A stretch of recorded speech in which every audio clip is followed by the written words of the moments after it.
What's up, girls? Let's be honest. Obviously, I'm not the girl of the channel. Just kidding. Either way, I hope everyone's doing well and had a happy new year and happy holidays and stuff. My video from last week will be put up. Don't worry. I made one. I'm prepared. Yeah, I'm going to take you guys off. I had to charge this for a little bit. But this week's topic, which I'm going to first go over with what they are and then tell you in the order of what I'm going to talk about. Coming out story if you have one, what do you look for in a girl, and singular taken. First I'm going to talk about singular taken, which will literally take me 1 second. Then what do I look for in a girl, because that won't take me long either. Then I'm going to talk about my coming out story. So, I'm more so, it's complicated right now. Hopefully soon I will be taken, but right now, as of right now, I am in the stage of it's complicated. The reason why I can't say what I look for in a girl is because of what my sexual orientation is, and because I don't just look at girls. I'm not only attracted to girls. So you may ask then, what is my sexual orientation? So yeah, I'm not a straight dude, or whatever, either way. I identify as demisexual panromantic, and since 99.9% of the people I meet do not know what demisexual panromantic is, I'm going to basically explain to you guys that. Demisexual panromantic is basically, first we're going to handle the demisexual.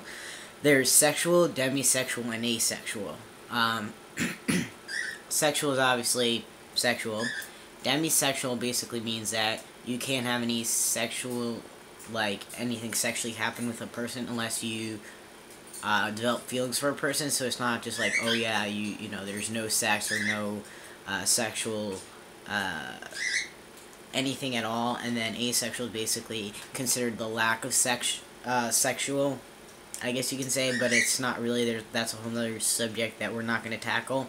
So I identify as demisexual. What basically means is that if anything sexually is going to happen with a person, I have to have pretty much feelings for the person. I have to get to know them and trust them and everything. It's not a matter of I could fuck anybody I want kind of thing. Panromantic is basically like being pansexual. I'm attracted to personality, not gender. I'm attracted to who the person is, not what's in their pants.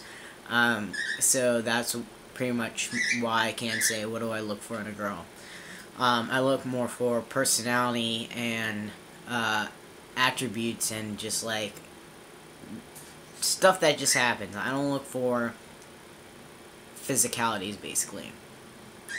So my coming out story, to simply say, I had to come out multiple times. I first came out as bisexual, then I came out as a lesbian, then I came out as pansexual, then I came out as bisexual again, then I came out as lesbian when I was in denial of being I identify as intersex, but technically I'm trans, so we're going to say trans to make things simple.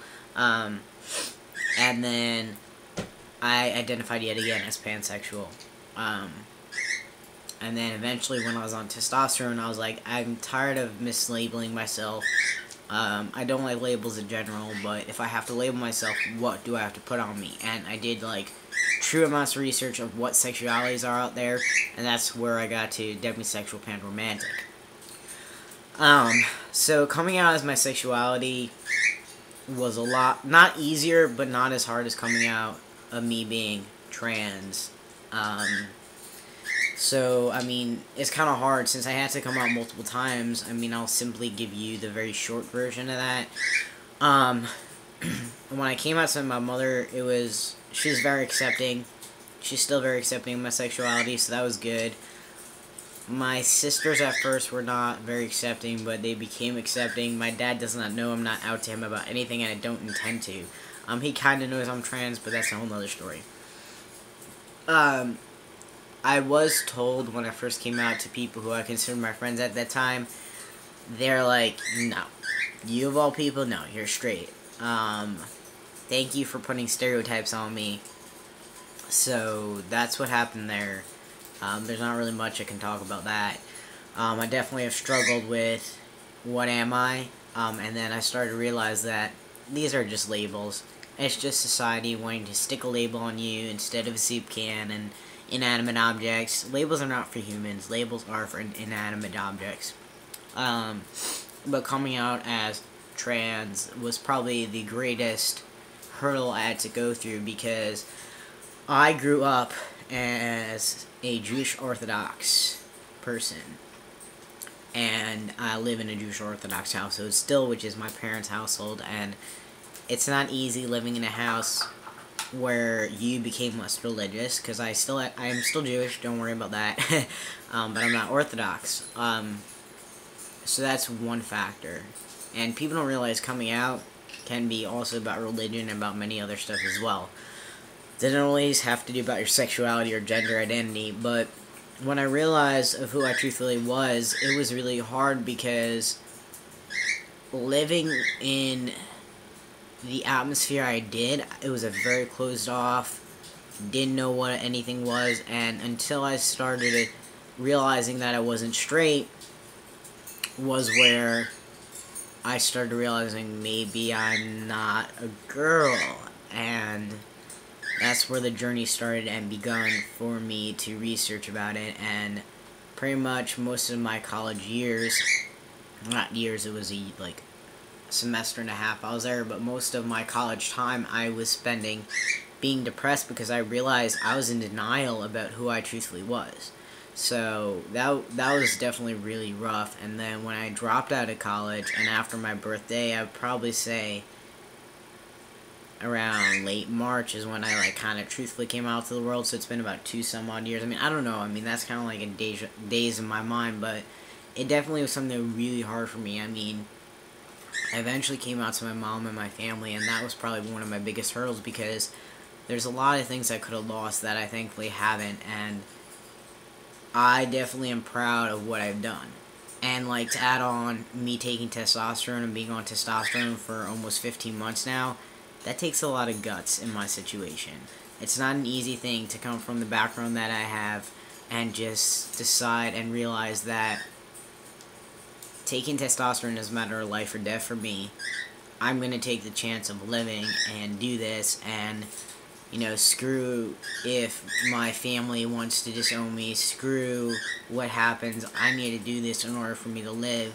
And I'll admit to you, it wasn't an easy decision. It took me months to even get myself to call and make a gender therapy appointment. So, definitely was not easy, and it's still not easy. It's always something I hurdle with.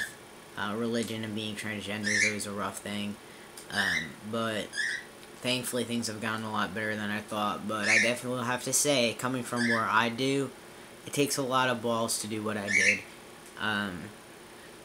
And it's not a matter of just, you know, what the roles are for male and females in the religion. It's pretty much against almost every religion, so it's definitely very hard. And especially growing up in that religious of an aspect, it makes it even harder. I mean, I guarantee you, if I was less religious, I wouldn't have as much of a problem coming out into stuff, but I'm proud of who I am.